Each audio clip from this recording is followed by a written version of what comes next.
Hello বন্ধুরা, কেমন আছেন সকলে? আশা করি সকলে ভালো আছেন। তো এই ভিডিওতে দেখাবো আপনারা কিভাবে বিকাশের কাস্টমার কেয়ারে কল দিয়ে কথা বলবেন। তো দেখুন, এর জন্য আপনাকে প্রথমে আপনার যে ডায়াল প্যাড আছে সেই ডায়াল প্যাডে যেতে হবে। তো ডায়াল প্যাডে যাওয়ার পরে দেখুন এখান থেকে আপনাকে ডায়াল করতে হবে 16247। তো দেখতে পাচ্ছেন আপনারা এই কোডটা সুন্দরভাবে দেখে নিন। এই কোডটা হচ্ছে বিকাশ কাস্টমার কেয়ারের নাম্বার।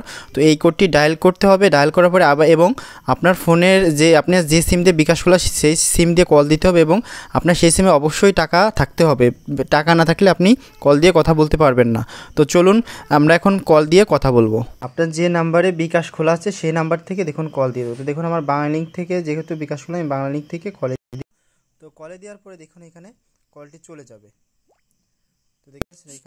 শুভ সন্ধ্যা, বিকাশ হেল্পলাইনে আপনাকে স্বাগতম। Good evening, welcome to bKash helpline.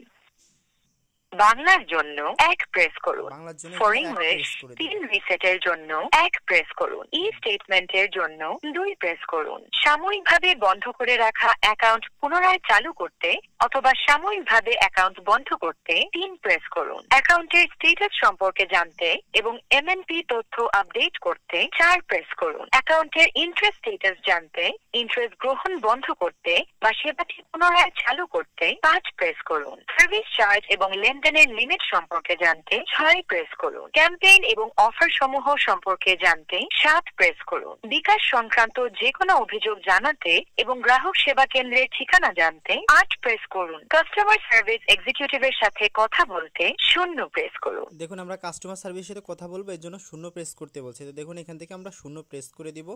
তো 0টা প্রেস করে দিলেই আপনার কলটি আমাদের কাস্টমার সার্ভিস এক্সিকিউটিভের কাছে ট্রান্সফার করা হচ্ছে। অনুগ্রহ করে অপেক্ষা করুন। ভবিষ্যৎ প্রয়োজন এবং সেবার মান উন্নয়নের জন্য আপনার কলটি রেকর্ড অথবা মনিটর করা হতে পারে। শুনতে পাচ্ছিলেন রিং হচ্ছিল। তো আমি যেহেতু কথা বলবো না, এর জন্য জাস্ট আমি আপনাদের দেখিয়ে দিলাম আপনারা এভাবে কলটি দিয়ে কথা বলবেন। তো এখন আপনার কলটি রিসিভ করার পরে আপনার যে সমস্যা সেই সমস্যার কথাটা কাস্টমার কেয়ার প্রতিনিধির কাছে বললে সেটি সমাধান করে দেবে। তো আজকের মতো এখানে বিদায় নিচ্ছি। ভিডিওটি যদি ভালো লাগে অবশ্যই আমাদের চ্যানেলটি সাবস্ক্রাইব করবেন এবং আমাদের ভিডিওতে একটি লাইক দিবেন। তো ধন্যবাদ সবাইকে, আল্লাহ হাফেজ।